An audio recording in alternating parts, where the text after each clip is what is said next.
Selamat hari Minggu, Jemaat GBI Cawan dan Kecapi. Saya akan menginformasikan pengumuman sepekan. Setiap hari Selasa diadakan rumah doa dan mujizat secara online.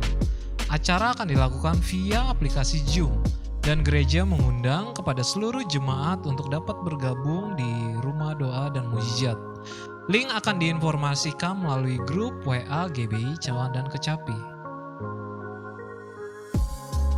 Setiap hari Sabtu, pelayan Tuhan dihimbau untuk mengikuti kegiatan puasa pelayan jemaat. Seluruh pelayan jemaat diwajibkan untuk mengikuti kegiatan puasa tersebut. Ibadah Raya GBI Cawan dan Kecapi tetap dilaksanakan secara online via YouTube. Dan seluruh jemaat dapat mengikuti kegiatan ibadah tersebut dan selalu mengupdate kegiatan ibadah di channel YouTube GBI Cawan dan Kecapi. Bagi jemaat yang ingin memberikan persembahan persepuluhan, persembahan khusus, persembahan ucapan syukur, dan persembahan lainnya dapat mentransfer ke rekening GBI Taman Harapan Baru. Demikian informasi GBI Cawan dan Kecapi. Tetap jaga kesehatan dan selalu mengikuti protokol kesehatan. Tuhan Yesus memberkati. Haleluya, shalom Bapak Ibu Saudara yang terkasih dalam Kristus. Bagaimana kabarnya hari ini? Pasti luar biasa, amin. Haleluya. Kita mau masuk dalam ibadah dimanapun kita berada, bersama siapapun kita. Saya percaya hadirat Tuhan ada pada kita, amin. Mari sama-sama kita mau siapkan hati kita. Kita mau fokus sejenak, kita mau sembah dan puji Tuhan dan mendengarkan firman Tuhan. Biarlah Tuhan bekerja dalam setiap kita.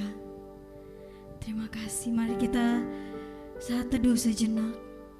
Kita mau berterima kasih kepada Tuhan sebab Ia sungguh baik.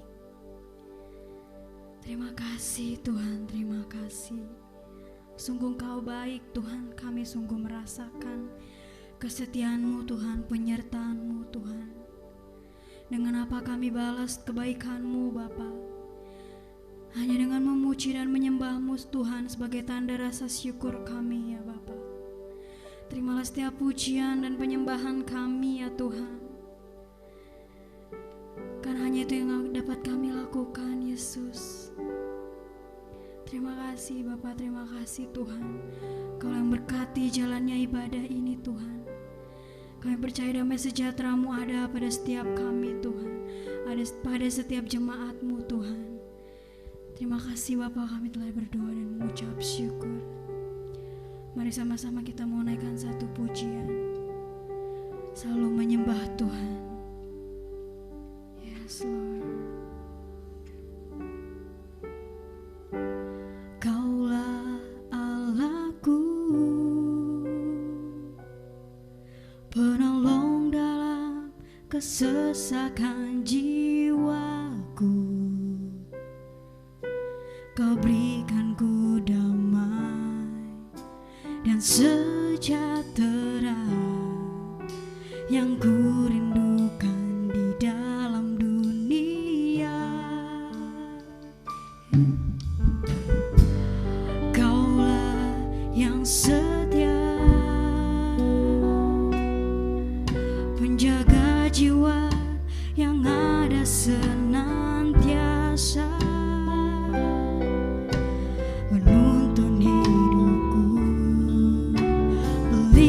Jalanku kini ku hidup bagimu,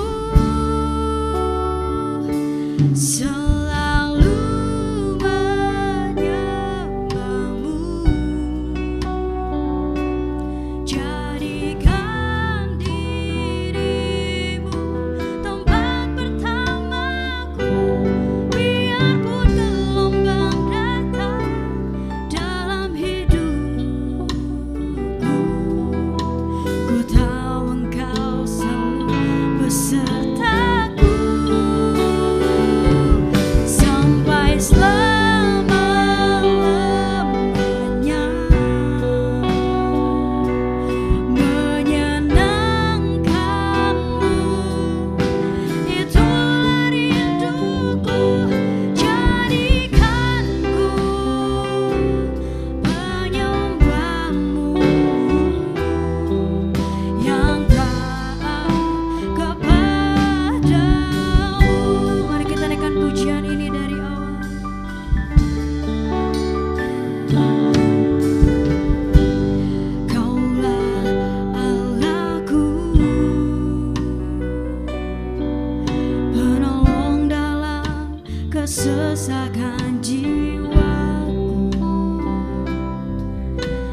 Haleluya, siap memuji Tuhan, amin.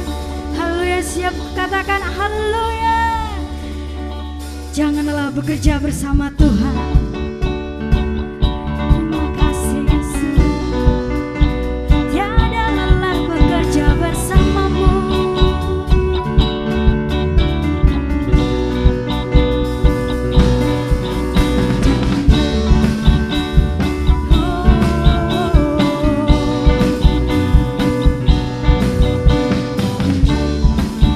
Bekerja di ladangnya Tuhan, Roh Kudus yang beri kekuatan, yang mengajar dan menopang.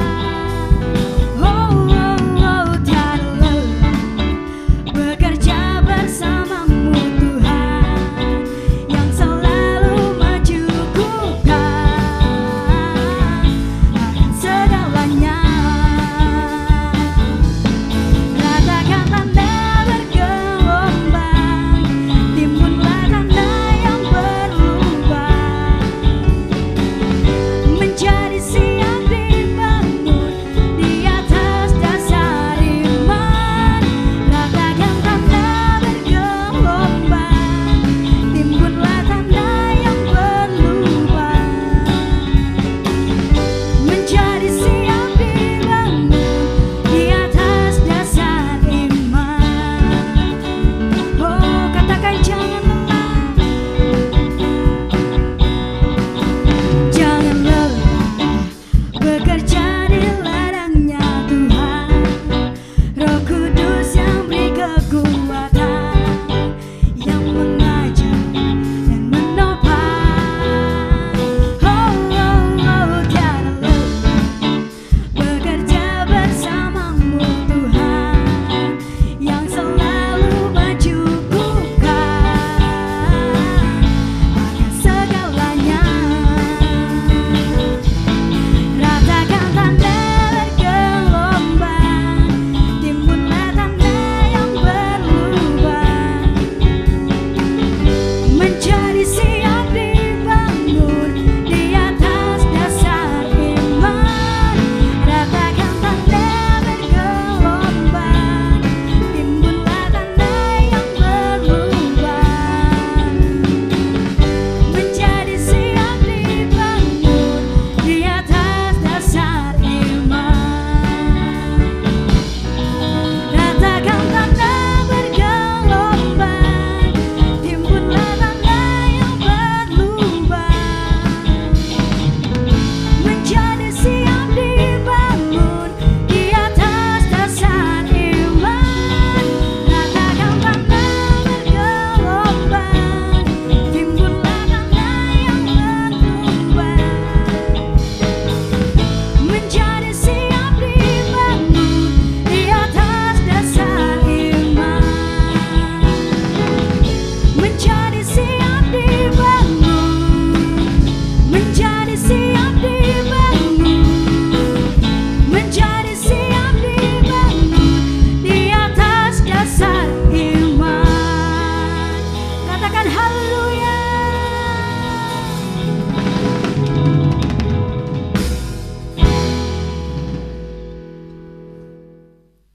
Sebentar kita akan mendeklarasikan Mazmur 91 ayat 1 sampai 16.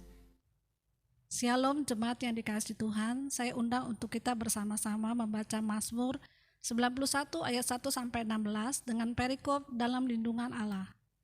Orang yang duduk dalam lindungan yang maha tinggi dan bermalam dalam naungan yang maha kuasa akan berkata kepada Tuhan, tempat perlindunganku dan kubu pertahananku, Allahku yang kupercayai. Sungguh, dialah yang akan melepaskan engkau dari jerat penangkap burung, dari penyakit sampar yang busuk. Dengan kepaknya ia akan melindungi engkau, di bawah sayapnya engkau akan berlindung, kesetiaannya ialah perisai dan pagar tembok. Engkau tak usah takut terhadap kedahsyatan malam, terhadap panah yang terbang di waktu siang, terhadap penyakit sampar yang berjalan di dalam gelap, terhadap penyakit menular yang mengamuk di waktu petang. Walau 1.000 orang rebah di sisimu dan 10.000 di sebelah kananmu, tetapi itu tidak akan menimpamu. Engkau hanya menontonnya dengan matamu sendiri dan melihat pembalasan terhadap orang-orang fasik. Sebab Tuhan ialah tempat perlindunganmu, yang maha tinggi telah kau buat tempat perteduhanmu. Malapetaka tidak akan menimpa kamu, dan tulah tidak akan mendekat kepada kemahmu. Sebab malaikat-malaikatnya akan diperintahkannya kepadamu untuk menjaga engkau di segala jalanmu. Mereka akan menantang engkau di atas tangannya, supaya kakimu jangan terantuk kepada batu. Singa dan ular tedung akan kau langkahi, engkau akan menginjak anak singa dan ular naga. Sungguh, hatinya melekat kepadaku, maka aku akan meluputkannya. Aku akan membentenginya, sebab ia mengenal namaku. Bila ia berseru kepadaku, aku akan menjawab. Aku akan menyertai dia dalam kesesakan, aku akan meluputkannya dan memuliakannya. Dengan panjang umur akan kukenyangkan dia, dan akan kuperlihatkan kepadanya keselamatan daripadaku. Amin. Shalom semua, di tahun integritas ini kita perlu belajar untuk memiliki kemurnian atau kesucian hati. Di dalam Mazmur 24 ayat 4, salah satu pengertian integritas adalah bersih tangan dan murni hati, yang artinya tidak adanya motivasi yang salah di dalam orang tersebut, alias bersih. Dan jika kita ingin belajar tentang kemurnian atau kesucian hati, kita harus belajar dari ahlinya, yaitu Tuhan Yesus, the man of integrity. Ada ungkapan yang mengatakan, jika kita ingin belajar, belajarlah dari ahlinya. Artinya, kita harus totalitas dalam belajar dan belajar dari mereka yang tidak hanya menguasai teori, tetapi juga telah mempraktekkan dan menghidupi yang diajarkannya. Sehingga dapat dikatakan bahwa Yesus adalah guru agung dan teladan kita dalam hal kesucian hati. Mari kita belajar bersama beberapa teladan dari kehidupan Yesus mengenai kesucian hati. Yang pertama, Yesus tidak memiliki motivasi yang salah. Di dalam Matius 4 ayat 1-11, Yesus membuktikan dirinya bukan melalui kehebatan pelayanan, tetapi dari ketaatan, firman, dan perintah Tuhan saja. Setelah Yesus selesai berpuasa 40 hari, iblis mencoba Yesus dan melontarkan kata, "Jika engkau anak Allah," sebanyak 2 kali. Di mana iblis seolah-olah menggoda Yesus untuk membuktikan dirinya sebagai anak Allah. Tetapi Yesus tidak berusaha membuktikan dirinya dengan mengikuti kehendak iblis, melainkan dengan menunjukkan ketaatannya kepada perintah Allah di dalam firman Tuhan. Mengikuti teladan Tuhan Yesus dalam hal kesucian hati, artinya kita tidak memiliki motivasi untuk membuktikan diri melalui kehebatan pelayanan kita, atau bahkan berusaha lebih menonjol dibandingkan Tuhan Yesus sendiri. Marilah kita menunjukkannya melalui ketaatan kita akan perintah dan kehendak Tuhan. Selain itu, di dalam Matius 9 ayat 35-36, dengan sangat jelas terlihat bahwa motivasi Tuhan Yesus dalam pelayanan adalah belas kasihan akan jiwa-jiwa yang lelah dan terlantar, seperti domba tanpa gembala. Jadi, apa motivasi pelayanan kita? Ingin terkenal, kekayaan, penghargaan, atau pengakuan dari orang lain? Mari kita cek motivasi pelayanan kita dengan kembali pada teladan Tuhan Yesus. Kita juga dapat belajar dalam Matius 10 ayat 7-8, di mana Yesus memperingatkan bahwa kamu telah memperolehnya dengan cuma-cuma. Karena itu, berikanlah pula dengan cuma-cuma. Murid-murid Yesus diperingatkan untuk tidak mencari keuntungan dari kuasa yang mereka miliki untuk mengadakan berbagai mujizat. Semuanya harus dilakukan cuma-cuma untuk menunjukkan sifat Injil Kerajaan, yaitu anugerah yang diberikan secara cuma-cuma. Kita tahu bahwa perbuatan baik Kristus untuk kita adalah cuma-cuma, sehingga seharusnya kita juga berbuat baik kepada orang lain dengan cuma-cuma. Selanjutnya, teladan Yesus yang kedua dalam hal kesucian hati adalah fakta bahwa Yesus tidak mencari pujian bagi diri sendiri. Salah satu bagian dari khotbah Tuhan Yesus di bukit dalam Matius 6 ayat 1-7, ia mengajarkan tentang hal memberi sedekah dan berdoa. Yesus mengingatkan supaya sedekah, doa, dan ibadah kita cukup Bapa kita di surga saja yang mengetahuinya. Ajaran Yesus ini sangat kontras dengan yang biasa dilakukan orang-orang munafik yang melakukan hal-hal tersebut supaya dilihat dan dipuji orang lain. Hal yang menarik juga dapat ditemukan dalam Matius 9 ayat 30-31. Saat Yesus berkata, "Jagalah supaya jangan seorang pun mengetahui hal ini." Di situ, Yesus berpesan dengan sangat jelas kepada mereka yang telah disembuhkan untuk tidak mempromosikan dirinya. Tapi, Karena apa yang mereka alami menimbulkan sukacita dan rasa syukur yang berlimpah, seketika masyhurlah nama Tuhan Yesus di seluruh daerah itu. Hal ini mengingatkan kita bahwa promosi dan pujian tidak perlu dicari. Janganlah pelayanan yang kita lakukan adalah demi mengejar pujian dari mereka yang kita layani. Kita juga dapat belajar bahwa pengagungan dan penghormatan datangnya dari orang lain, bukan diri sendiri. Dalam Matius 17 ayat 9, Petrus, Yakobus, dan Yohanes menjadi saksi keistimewaan pribadi Yesus. Ketika Yesus dimuliakan, bahkan dikunjungi oleh Musa dan Elia. Yesus bisa saja menyuruh ketiganya memberitakan peristiwa tersebut kepada orang-orang Yahudi dan ahli Taurat sebagai legitimasi berita kerajaan Allah yang Yesus sampaikan sebelum ia wafat. Sehingga dirinya dipuji dan memperkecil penolakan para ahli Taurat. Tetapi Yesus tidak melakukannya. Teladan Tuhan Yesus yang ketiga dalam hal mengampuni kesalahan dan dosa. Di dalam Alkitab, Tuhan Yesus mengajarkan tentang kasih, di mana salah satu implementasinya adalah dalam hal pengampunan. Matius 5 ayat 38-48 mengajarkan agar kita jangan melawan orang yang berbuat jahat kepada kita, serta memberikan lebih dari apa yang dituntut oleh orang lain. Mau memberikan pinjaman, bahkan mendoakan mereka yang menganiaya. Dengan jelas Yesus mengajarkan kita untuk mengampuni tanpa batas. Semua hal ini telah dijalani Tuhan Yesus dan menjadi praktek hidup bagi kita. Ia melalui segalanya, mulai dari vonis hukuman tanpa bukti, penghinaan dan aniaya, sampai pada puncaknya yaitu penyalipan. Namun walaupun demikian, kita tahu di dalam Lukas 23 ayat 34, Tuhan Yesus tetap berkata, "Ya Bapa, ampunilah mereka, sebab mereka tidak tahu apa yang mereka perbuat." Mengampuni kesalahan orang-orang yang bersalah kepada kita akan membuat kita senantiasa memelihara kesucian hati. Dan di tahun 2021 ini, marilah kita ikuti teladan Tuhan Yesus sebagai the man of integrity dalam hal kemurnian atau kesucian hati, dengan memiliki motivasi yang benar, tidak mencari pujian bagi diri sendiri, dan mengampuni orang yang bersalah kepada kita. Saudara, untuk penjelasan lebih lengkapnya dari tim teologi kami, jangan lupa buka link yang ada di atas atau scan QR Code yang tersedia. Salam integritas. Tuhan Yesus memberkati. Maranatha. Kita akan masuk dalam firman Tuhan. Sebelum itu bagi Bapak, Ibu, Saudara yang ingin memberikan persembahan umum, persepuluhan, dan persembahan khusus lainnya dapat melalui nomor rekening yang tertera di bawah ini. Terima kasih, Tuhan Yesus memberkati kita semua.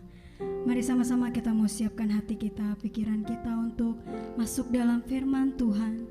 Biarlah setiap firman yang ditabur dapat menjadi rema dalam hidup kita. Mari kita siapkan hati kita. Terima kasih Tuhan.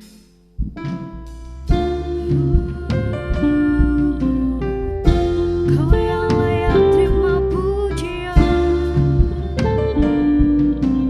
layak ditinggikan Tuhan.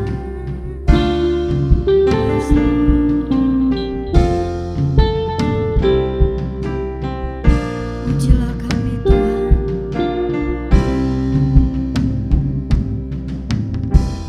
Ujilah aku Tuhan,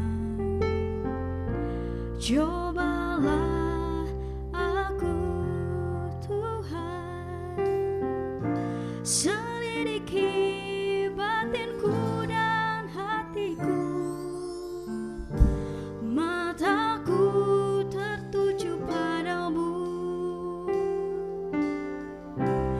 aku cinta padamu Tuhan, aku rindu hadiratmu Tuhan, aku ingin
Shalom saudara, apa kabar saudara? Saya yakin dan percaya kita semua dalam keadaan yang sehat, dalam keadaan yang baik, dan keadaan yang luar biasa. Walaupun keadaannya tidak memungkinkan untuk kita ketemu secara face to face, tapi saya yakin dan percaya Tuhan masih bekerja buat hidup kita. Walaupun keadaan kita tidak baik, Tuhan tetap baik. Yang setuju katakan amin. So, hari ini adalah kesempatan yang luar biasa. Saya boleh membagikan firman kepada Bapak Ibu Saudara. Saya yakin dan percaya ini firman Tuhan akan mengubahkan hidup kita. Bukan cuma Bapak Ibu yang diubahkan dan diberkati, saya pun diubahkan dan diberkati. Sebelum kita dengar firman, mari kita berdoa terlebih dahulu. Bapak, kami mengucap syukur buat kebaikan-Mu. Terima kasih buat kesempatan hari ini. Kami boleh mendengarkan firman-Mu sekali lagi. Dan kami berdoa biarkan firman ini mengintervensi hati kami, mengubahkan hati kami, dan seluruh kehidupan kami. Biarkan kehendak-Mu yang ada di hidup kami, bukan kehendak kami, dan apa yang menjadi mau-Mu, bukan maunya kami. Berkati setiap para pendengar, para yang menonton hari ini, biarkan firman ini mengubahkan seluruhnya, bukan sebagian, tetapi seluruhnya dalam kehidupan kami. Terima kasih Tuhan, di dalam nama Yesus kami telah berdoa syukur. Sama-sama kita katakan, amin. Hari ini saya akan membahas tentang heart check up. Saya percaya di masa-masa pandemi kayak gini, hati itu semakin gampang tergoyahkan. Hati semakin banyak dirusak. Apalagi kita lebih banyak waktu untuk bermain HP, menonton film dan sebagainya macam karena waktu kita terlalu banyak. Dan sehingga hati kita mulai diombang-ambingkan oleh ajaran-ajaran tidak benar di dunia ini. Kita masukin segala sesuatu yang ada di dalam hati kita. Tetapi firman Tuhan berkata di dalam Amsal 4 ayat 23 berkata seperti ini. Jagalah hatimu dengan segala kewaspadaan, karena dari situlah terpancar kehidupan. Tuhan berkata bahwa engkau harus menjaga hatimu karena kenapa? Karena segala sesuatu yang terpancar keluar itu berasal dari dalam. Kalau kita mau melihat apa yang ada di dalam hati seseorang, akan terlihat dari bagaimana dampak luar dalam kehidupan kita. Makanya firman Tuhan berkata, jagalah hatimu benar-benar. Karena di dalam kehidupan kita akan terpancar apa yang ada di dalam menuju keluar. Dan pertanyaannya adalah, kenapa harus hati yang dijaga? Apakah hati akan mengubahkan kehidupan? Ya, banyak orang yang berkata bahwa paradigma dan pikiranlah yang akan mengubahkan kehidupan seseorang. Itu tidak salah. Tetapi kunci suatu perubahan yang besar dalam kehidupan seseorang adalah mengubahkan hatinya. Karena kenapa? Baik buruknya hidup seseorang sangat ditentukan oleh kondisi hatinya. Saya ulangi lagi. Karena baik buruknya hidup seseorang sangat ditentukan oleh kondisi hatinya. Kalau kita mau kerja, pagi-pagi aja udah ada yang bikin sakit hati kita. Baru kita mau memulai hari aja tiba-tiba ada yang melukai hati kita. Pasti saya rasa seharian kita akan gak enak dan muka kita selalu murung. Karena kenapa? Karena baik buruknya hidup seseorang itu ditentukan oleh hatinya. Oleh kondisi hatinya. Makanya firman Tuhan berkata betul bahwa jagalah hatimu. Agar kenapa? Agar saat kita hidup di luar sana, hati kita gak gampang terombang-ambingkan. Hati kita tidak gampang tersakiti. Kita menjaga hati kita dengan baik sehingga kondisi hidup kita ikut baik. Di Markus 7 ayat 21 sampai 22 berkata seperti ini. Sebab dari dalam hati orang timbul segala pikiran jahat, percabulan, pencurian, pembunuhan, perzinahan, keserakahan, kejahatan, kelicikan, hawa nafsu, iri hati, hujat, kesombongan, dan kebebalan. Tuhan tahu betul bahwa manusia sudah jatuh di dalam dosa sehingga di dalam hatinya penuh dengan kerusakan, penuh dengan dosa, penuh dengan hal yang negatif. Makanya Tuhan berkata bahwa kita harus benar-benar menjaga hati kita supaya yang timbul bukanlah hal-hal ini, tetapi yang timbul adalah dampak dari firman Tuhan yang ada di dalam hati kita. Dimulai dari segala hati kita muncul segala sesuatu yang tidak baik. Apa yang ada di hati akan mempengaruhi pikiran kita. Makanya Tuhan berkata, sebab dari dalam hati orang timbul segala pikiran. Dimulai dari hati akan mempengaruhi pikiran kita. Dan setelah di pikiran akan merujuk kepada hal-hal yang semakin buruk, hal-hal yang berlarut-larut menjadi perbuatan dosa. Makanya kalau orang hatinya udah mulai buruk, maka dia akan gampang untuk melakukan perbuatan-perbuatan dosa. Makanya kita gak heran ngelihat banyak berita, orang gampang ngomong kasar, orang gampang mukulin orang gampang ngata-ngatain orang. Karena kenapa? Pada dasarnya hatinya sudah rusak. Hatinya sudah tidak benar. Hatinya tidak penuh dengan firman Tuhan. Sehingga kata firman Tuhan, dari hatilah terpancar kehidupan. Makanya hari ini saya mau ajak saudara bahwa kita harus mementingkan kondisi hati kita. Karena apa yang akan muncul di luar kehidupan kita itu dimulai dari dalam hati kita. Makanya hati begitu penting. Tuhan ingin kita benar-benar menjaga hati kita supaya tetap murni dan tetap bersih. Yang setuju katakan amin. Dan pertanyaan yang kedua adalah why check up? Kenapa di dalam tema ini enggak kita bilang pemulihan hati atau kesembuhan hati? Mungkin Bapak Ibu Saudara sudah dengar di HMC atau di RTS, sudah banyak ngebahas tentang ini. Tetapi di masa-masa kondisi hari ini, saya pengen ajak Bapak Ibu Saudara bukan cuma sekedar memulihkan hati, menyembuhkan hati, itu bagus. Tetapi ada yang jauh lebih penting lagi. Ternyata kita butuh check up hati kita. Justru check up itu bukan saat kita merasa kita sakit. Saya ulangi lagi, kita check up tidak pernah saat kita merasa kita sakit. Saya sebagai dokter, saya selalu melakukan medical check up. Banyak pasien yang mau melakukan medical check up. Dan setiap kali saya tanya, pasti jawabannya tidak ada keluhan. Biasanya kalau saya tanya, biasanya keluhannya gak berat. Keluhannya biasa-biasa aja. Dan dia merasa dirinya sehat. Demikianlah check up itu berlanjut.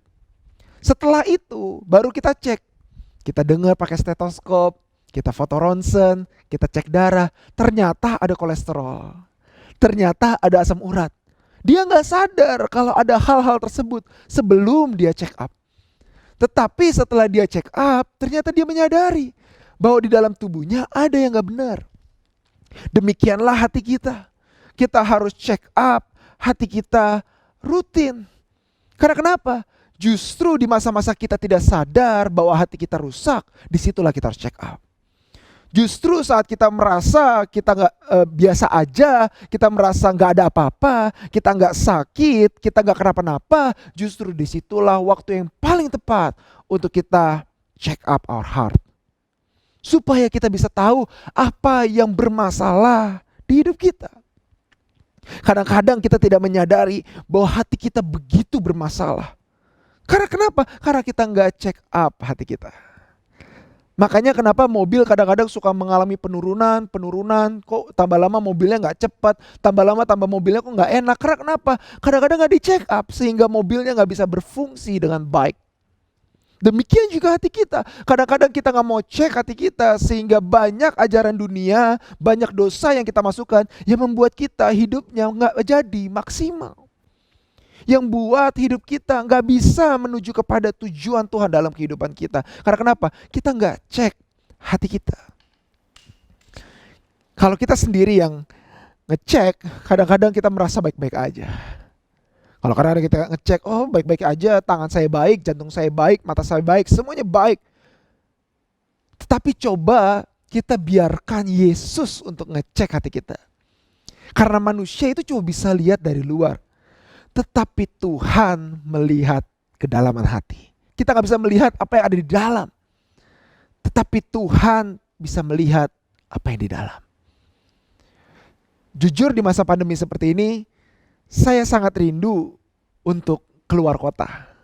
Saya sangat rindu untuk pelayanan di kota-kota lain. Tentunya naik pesawat. Dan yang paling saya rindukan saat ada di bandara selain naik pesawatnya, sekarang saya rindu banget untuk pengen rasanya koper saya dicek di bandara. Dulu paling bete kalau misalkan naik pesawat dan saya harus angkat koper saya lagi, saya taruh ke tempat scan-nya, tempat cek bagasinya dan sebagainya macam, karena itu cukup melelahkan. Tetapi di masa-masa pandemi ini udah saking lamanya nggak ke bandara, jadi kangen pengen nurunin koper terus dicek. Dan saat kita di bandara pun kita bisa berkali-kali ngecek bagasi kita. Supaya kenapa? Supaya kita sampai kepada tujuan kita tepat waktu. Supaya kita capai tujuan kita tanpa ada masalah. Karena kenapa? Udah dicek terlebih dahulu. Kalau kita bisa membiarkan tas kita dicek berkali-kali untuk mencapai tujuan kita, maka seharusnya hati kita pun demikian. Kita nggak bisa sampai kepada tujuan kita seperti layaknya naik pesawat. Kita nggak bisa mencapai tujuan kehidupan kita kalau kita nggak mau dicek hatinya. Karena kadang-kadang yang menurut kita benar, tetapi menurut peraturan ternyata tidak benar. Dan demikian juga hati kita, kita merasa kita baik-baik aja. Kita merasa apa yang kita bawa ini benar, tetapi ternyata menurut firman Tuhan tidak benar. Karena saya yakin dan percaya yang menurut kita benar, belum tentu menurut Tuhan itu benar. Tetapi saya yakin dan percaya, kalau Tuhan udah berkata ini benar, ini baik untuk kita, ini sehat untuk kita, maka itulah yang harus kita lakukan. Pertanyaannya adalah, bagaimana kondisi hatimu? Apa yang membuat kondisi hati kita buruk? Mungkin hari ini kita sudah bertekad, saya mau dicek hatinya. Tetapi apa ya yang membuat kondisi hati saya buruk? Apa ya? Gimana caranya saya bisa melihat bahwa kondisi hati saya itu buruk? Saya mau kasih tahu ke saudara. Untuk melihat kondisi hati kita, lihatlah apa yang kita konsumsi. Saya ulangi lagi. Untuk melihat kondisi hati kita, kita harus melihat apa yang kita konsumsi. Kalau kita sering konsumsi makanan-makanan berlemak, maka lemak akan ada di dalam tubuh kita. Kalau kita suka makan yang penuh dengan asam urat sehingga di dalam tubuh kita asam uratnya jadi tinggi. Betul saudara? Kalau kita suka makan coklat, kita suka minum minuman manis, kopi manis dan sebagainya macamnya, maka gula di dalam tubuh kita akan meningkat. Demikian juga hati kita. Hati kita pun kalau kita konsumsi sesuatu yang gak benar, sesuatu yang gak baik, segala macam ujaran dunia, ajaran dunia, kita masukin semua ke dalam hidup kita, perkataan orang lain dalam kehidupan kita, maka itulah yang akan menjadi kondisi hati kita. Saya mau berikan ilustrasi kepada saudara, bahwa ternyata di dalam tubuh kita pun juga dipengaruhi oleh apa yang kita konsumsi. Ada salah satu penyakit yang paling sering ditemukan yang menyebabkan kematian paling sering, yaitu adalah serangan jantung. Hari ini saya pengen kasih lihat saudara satu video.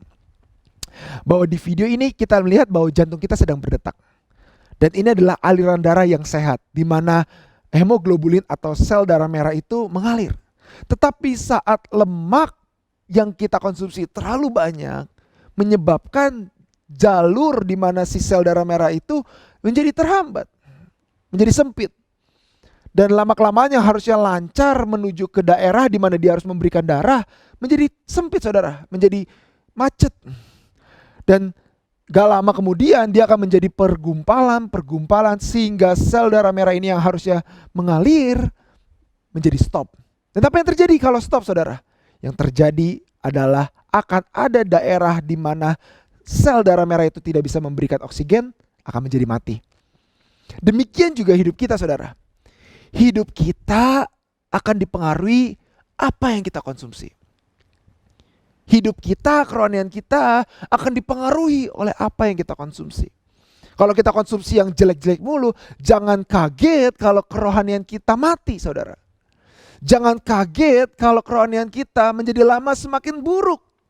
Fungsinya semakin menurun. Karena kenapa? Aliran darah, oksigen dalam tubuh kerohanian kita menjadi terhambat karena konsumsi yang gak benar. Dan pertanyaan terbesar dalam kehidupan kita adalah, what is our consumption? Apa yang menjadi konsumsi dalam kehidupan kita? Nah, kita suka banget tuh masukin semua yang kita mau. Kita suka banget untuk masukin semua yang kita suka. Kita suka makan yang kita suka. Betul? Kita makan apa yang kita mau. Tetapi seharusnya kita punya pemikiran bahwa harusnya kita memasukkan sesuatu yang benar dan yang sehat buat hidup kita. Saya ulangi lagi, bukan apa yang kita sukai, tetapi apa yang benar dan sehat untuk hidup kita. Pas waktu saya kecil, saya paling gak suka namanya minum jus, saudara. Saya gak suka banget. Dulu mama saya suka maksa saya untuk saya minum jus. Terutama jus wortel, saudara. Itu bisa setiap hari minumin jus wortel sampai saya enak gak bisa minum lagi. Tetapi mama saya mengajari saya untuk terus minum jus sampai itu menjadi kebiasaan saya. Dan sampai sekarang saya menjadi suka minum jus. Saya terus-terusan minum jus sehingga saya gak perlu pakai kacamata, mata saya masih bagus. Karena kenapa? Dulu dibiasakan untuk minum jus. Karena kenapa? Mama saya tahu bukan apa yang harus saya makan itu yang suka doang. Tetapi apa yang baik dan apa yang sehat buat hidup saya. Demikian juga kerohanian kita, saudara. Jangan kita masukin apa yang kita suka terus, apa yang kita pengen terus. Junk food terus. Yang kolesterolnya tinggi terus kita masukin. Tapi kita lupa apa yang sehat buat hidup kita. Sama di dalam kerohanian kita, jangan sampai kita masukin semua yang negatif dalam kehidupan kita. Perkataan orang yang negatif terus. Tapi seharusnya kita masukin apa yang sehat dan apa yang benar dalam kehidupan kita. Nah, sekarang pertanyaannya adalah apa yang kita konsumsi? Apa yang saudara konsumsi dalam kehidupan kerohanian saudara? Jangan sampai kita mengkonsumsi perkataan orang lain. Kenapa saya bilang perkataan orang lain? Karena orang suka banget masukin perkataan orang lain dalam kehidupannya. Betul gak, saudara? Kalau kita punya sosial media, kita suka banget kalau orang komenin foto baru kita. Betul? Kita suka banget kalau kita update di Instagram, di sosial media, di Facebook. Kita suka banget, nungguin banget orang komen postingan kita. Dan kita suka perkataan orang lain di dalam kehidupan kita. Dan tanpa menyaringnya, kita masukin semua perkataan orang lain, baik benar, baik baik, ataupun baik buruk, semua kita masukin di dalam kehidupan kita. Sehingga no wonder perkataan orang lain yang negatif membuat hidup kita menjadi negatif. Saat orang lain bilang, wah kamu mah gak bener, kamu mah jelek, kamu mah ini. Maka itu yang akan terpancar dalam kehidupan kita. Karena kenapa? Konsumsi kita akan mempengaruhi apa yang akan keluar dalam kehidupan kita. Kita suka apa lagi, saudara? Kita suka perkataan diri kita sendiri.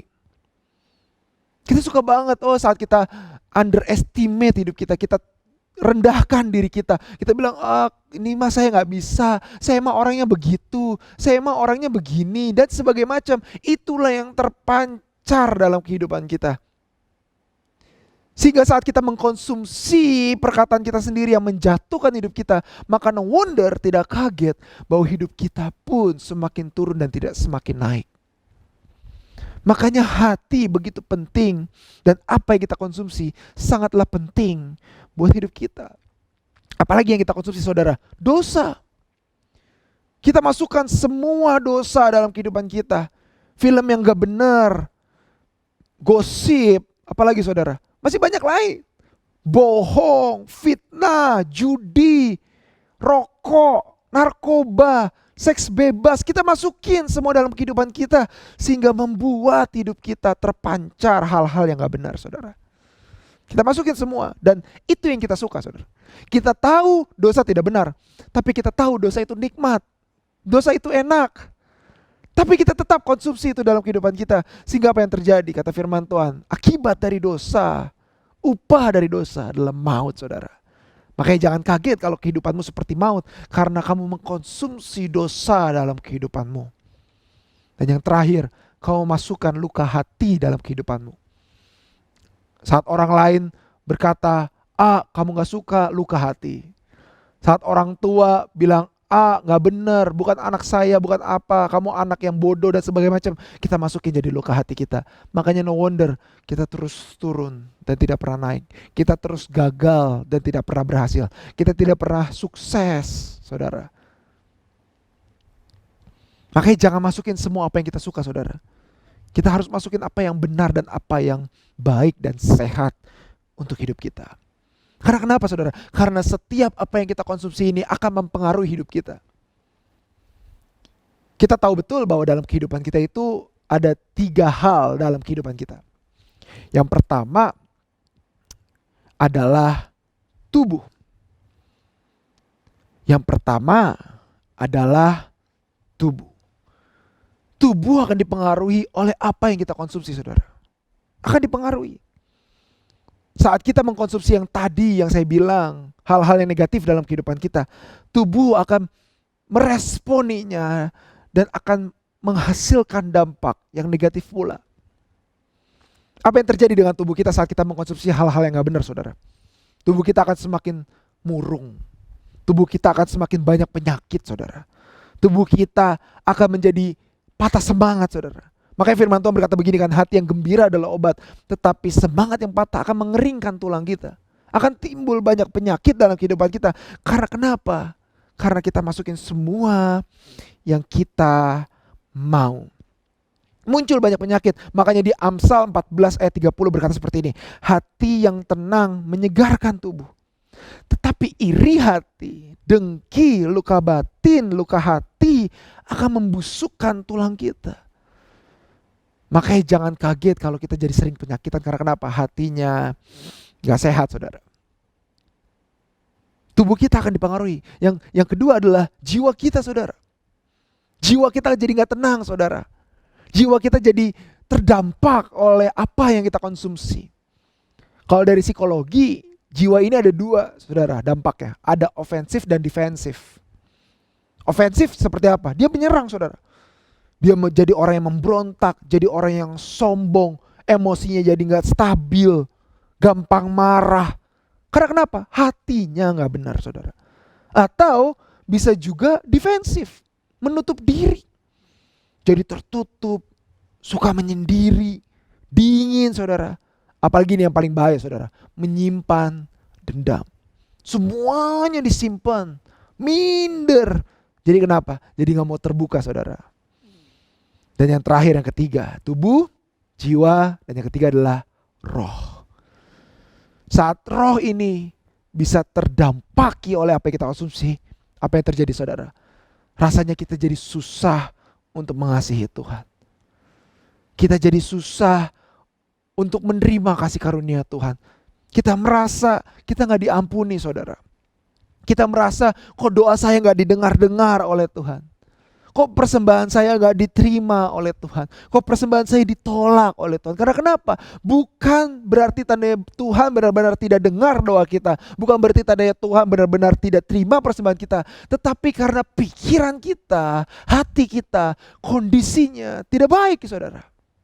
Apa yang kita konsumsi akan mempengaruhi apa kondisi hati kita.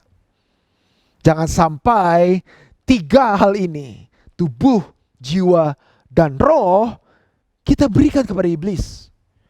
Kita tidak jaga dengan baik-baik, dengan penuh dengan kewaspadaan. Kita tidak jaga ini dengan baik-baik, sehingga 3 hal ini kita berikan kepada iblis.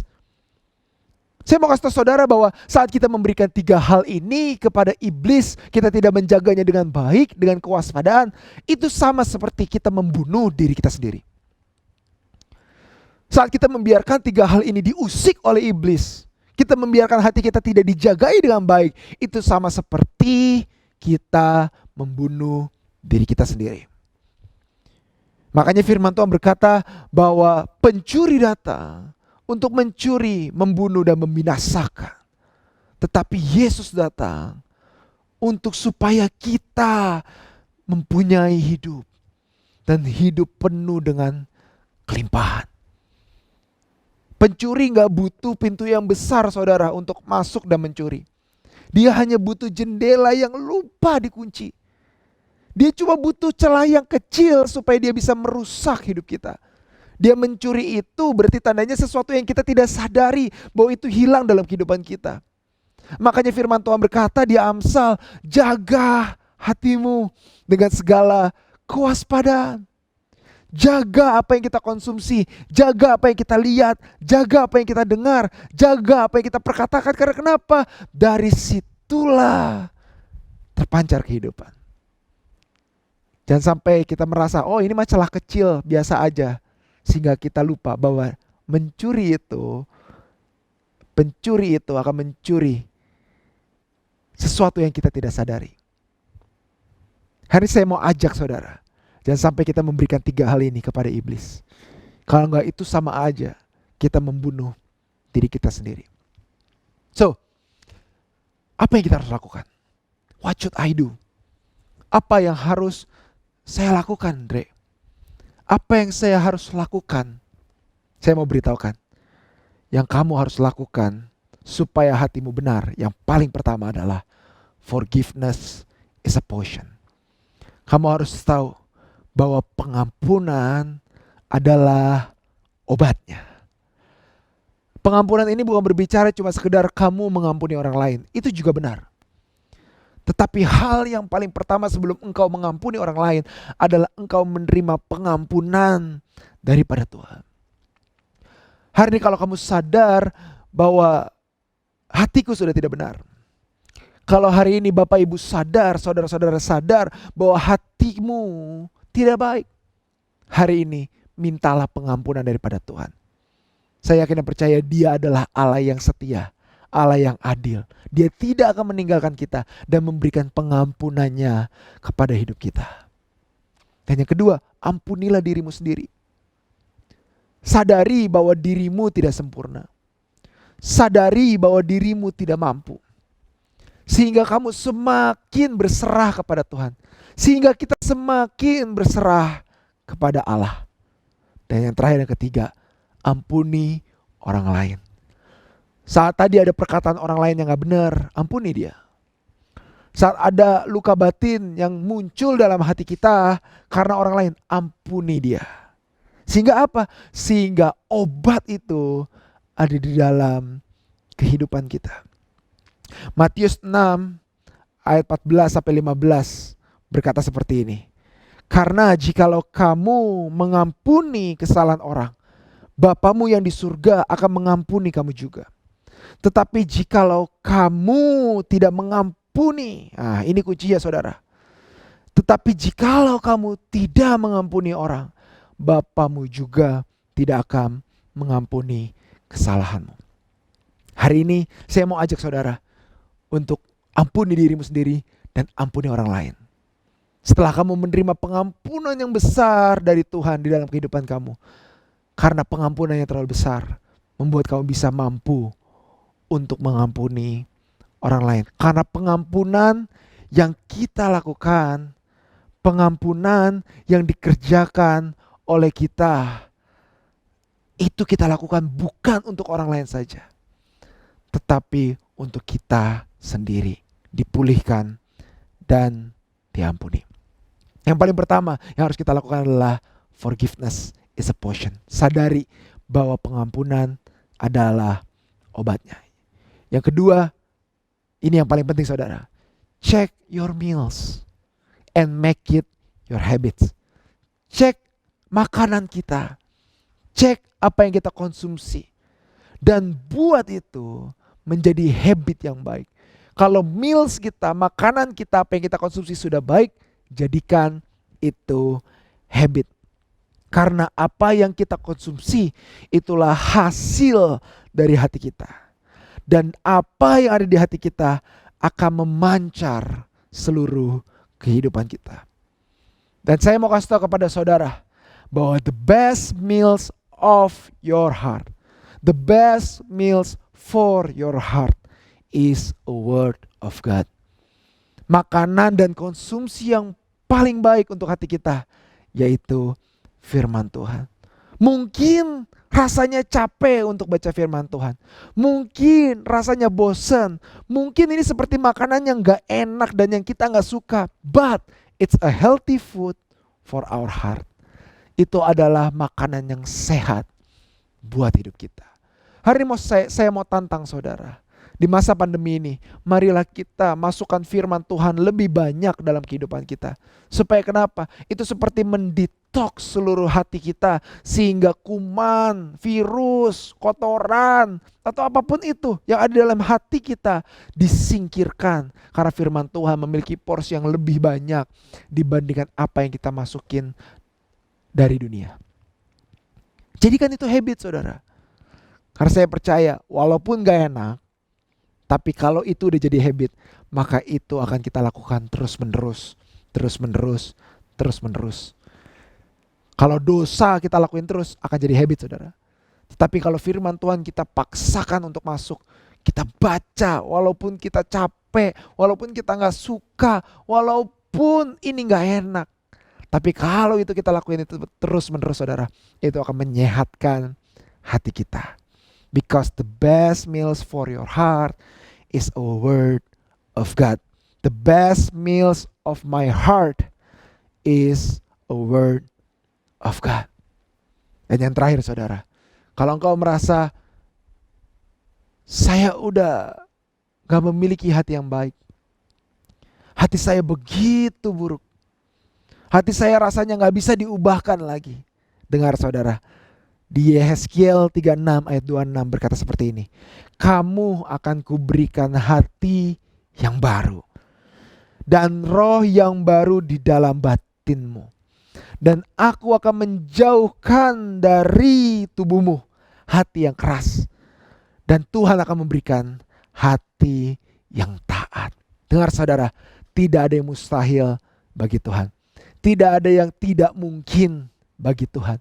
Mau sehancur apapun hati kita, mau sehancur apapun hidup kita, firman Tuhan berkata, Dia akan memberikan hati yang baru buat kita. Dia akan memberikan hati yang taat, bukan hati yang keras.